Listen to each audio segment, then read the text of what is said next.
Okay, we will be doing transmission lines chapter today. Transmission line is a medium of transmitting power or signal from one place to another.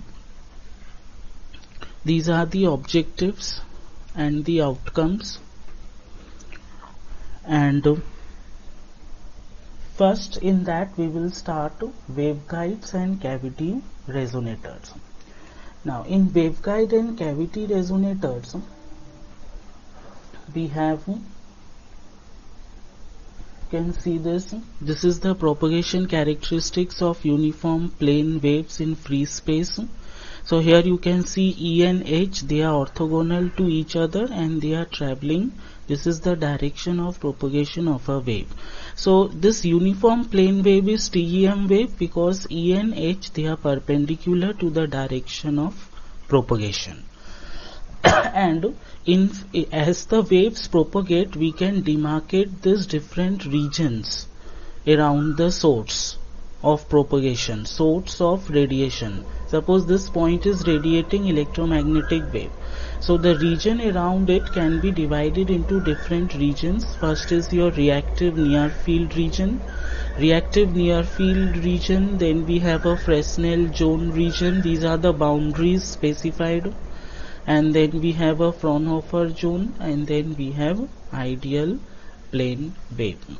So like d square by 4 lambda reactive near field region. In this region, in this you need 2d square by lambda. So this is in this region below this. Here the energy is stored, not radiated. It is stored in EM waves. So that is why it is the region where energy is stored, where region after this is the radiative region. That means region where the energy is propagated or moving away from the source. So this 2d square by lambda is the main demarcation between near field region and the far field region. For transmission between power amplifier to antenna, it is necessary to confine and guide the wave energy from point to point as desired, so that there is no leakage of energy. So guiding structure is very important between the amplifier and a radiating structure.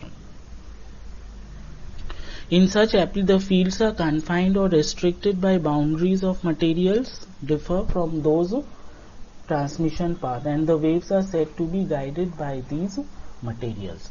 And again how to find out E and H field at every point within the guided medium. So for that you have to apply Maxwell's equation and we have to solve it using boundary conditions to get the E and H solution at every point within the guiding structure.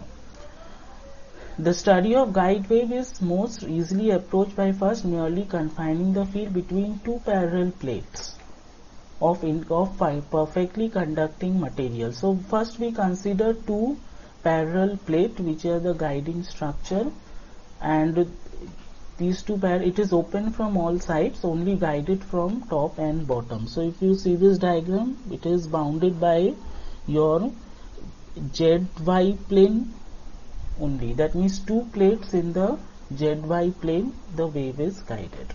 So, and then the study of this can be extended to a wave which is guided on all four sides, which is bounded by all four sides. So here you can see, okay. Now field equations between parallel plates and propagation parameters, we can see that the structure condition is plates are extended to infinity in YZ direction and the plates are perfectly conducting. The plates are separated by distance of A, as can be seen from the diagram. Let me enlarge it. You can see from the diagram plates are separated by distance A, and the space between plates is air or free space. Here we consider dielectric is air, and the direction of power flow is along Z direction, and all field components in Z direction vary as per this. In the Z direction it varies as e to the minus gamma p. Gamma p is the propagation constant which consists of attenuation constant and the phase constant. This way it varies along z. As if the wave propagates plus z direction, so here minus is written, minus gamma z. So propagation constant is complex. The real part defines attenuation, imaginary part defines propagation or the phase constant. And in time varying form, what we do, we multiply by, if a wave is varying with it's a harmonic field, then e to the power j omega t is multiplied along with this. So this is the most popular way of writing e to the power j omega t minus beta p z. Beta is the phase constant along z, but actually it should be gamma. But if we take attenuation 0 in the sense the dielectric is lossless, but if it is not lossy, then attenuation 0, then we can just put the phase constant here. And then to solve the equations, you can see these are the Maxwell's equations that we know very well. Curl of H is j omega epsilon 0 E, curl of E is minus j omega mu 0 H, and the wave equations, by traditional way, if we solve these Maxwell's equation, we get these differential equations in this way, which we call Helmholtz equation.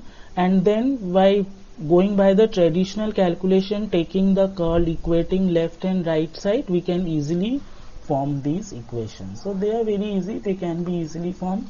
Just you have to solve, take the cross product, equate real and imaginary on left and right side, then we can get these equations. And then they can be solved simply differential equations. The way we solve, we get these equations in this way. So this is pure mathematics, just solving differential equations. E can be written as, here you can see e to the power 0, that's the magnitude, e to the minus gamma p z. This, in this form we can write any wave, any field vector. Any vector can be expressed in this form. So this, if we substitute in these above equations, then we get this. That means these mathematics are easy. The wave equations, we obtain this in this form. So these are the final form. You can see second order differential equation is there, where this is phase constant and other. Actually, here points to be noted, in these two equations E and H are decoupled. That means this full equation is in E, this in H, which can be solved. So here, and once we solve this, we get hp square gamma p square omega square mu 0 epsilon 0. Now from these equations we see that if Ez is 0, z component is 0, Hz is 0. As in the case of uniform plane wave, all components will vanish. If you make Ez 0, Hz will be 0, and from these equations you can see other field components will go 0. Therefore, there should be either E or H longitudinal component, that means in the direction of propagation. So that is why we cannot have TEM wave in waveguide. So transverse electric waves we can have, or transverse magnetic waves we can have. At least one longitudinal component should be there.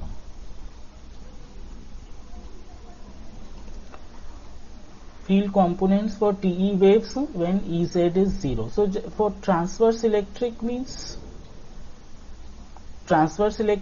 no component of E along Z direction. That means, that is why, so Ez is 0. Now Ez 0 you substitute in the above equations. Then we get Hy, like if we substitute TE wave means transverse is 0. Ez, if we put 0 in this equation, then Hy Ex is 0. Substituting these values in this, we get other components in this way, and which can have a general solution in this form, where A1 and A2 are constants.